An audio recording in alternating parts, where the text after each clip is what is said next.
বলিউড অভিনেত্রী রাশমিকা মান্দানা দিনে দিনে জনপ্রিয় হয়ে উঠছেন।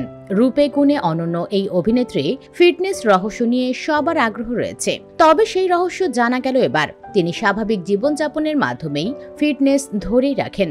জেনে নিন রাশমিকার খাদ্যাভ্যাস ও ব্যায়ামের কৌশল। ইন্ডিয়ান এক্সপ্রেস থেকে জানা যায় তিনি ওয়ার্কআউট করেন প্রায় প্রতিদিন। যতই কাজ থাকুক তিনি যেভাবেই হোক কিছু না কিছু ট্রেনিং করে থাকেন। টাইমস অফ ইন্ডিয়া জানিয়েছে কখনো কখনো লেগ ডে বা পায়ের ব্যায়াম খুব ইন্টেন্সিভ হয়। ওজন এবং স্ট্রেংথ ট্রেনিং করেন তিনি। কার্ডিও ও স্পট রানিং কিংবা দ্রুতগতির হাঁটা বা দৌড়ের অনুশীলন করে ক্যালোরি খরচ ও স্টেমিনা বাড়ান। ডায়েট ও খাদ্যাভ্যাস। তিনি সকালে উঠে প্রায় 1 লিটার পানি পান করেন। ডায়েটিশিয়ানের নির্দেশে অ্যাপেল সিডার ভিনিগার ব্যবহার করেন, যা হজম ও মেটাবলিজম বাড়াতে সাহায্য করে। ওয়ার্কআউটের পর ডিম খান। দুপুরের খাবার সাধারণত দক্ষিণ ভারতীয় স্টাইলের হয়, তবে বেশি করে চাল নয়, সবজি ও কারি মিশ্রণ বেশি।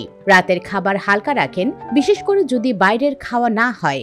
চকলেট কেক বা আইসক্রিমের মতো মিষ্টি কিছু পছন্দ করলেও চিট মিল হিসেবে বিশেষভাবে পরিকল্পিত নয়। এটি স্বাভাবিকভাবে খুব বেশি নয়। প্রচুর পরিমাণে পানি পান করা ও হাইড্রেট থাকা তার দিনের শুরু ও সপ্তাহের নিয়মিত অংশ। স্কিন কেয়ার বা সৌন্দর্য রুটিন খুব সিম্পল রাখেন।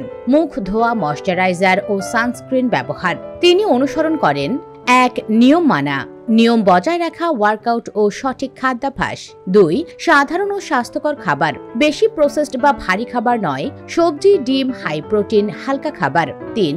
মনস্তাত্ত্বিক প্রতিশ্রুতি। ফিটনেসকে শুধু কাজ নয় বরং জীবনের অংশ হিসেবে দেখা, কোনো অবস্থায় ছাড়া যাবে না এই মনোভাব। 4. হাইড্রেশন ও রেস্ট। প্রচুর পানি, পর্যাপ্ত আরাম ও ঘুমের দিকে নজর রাখা।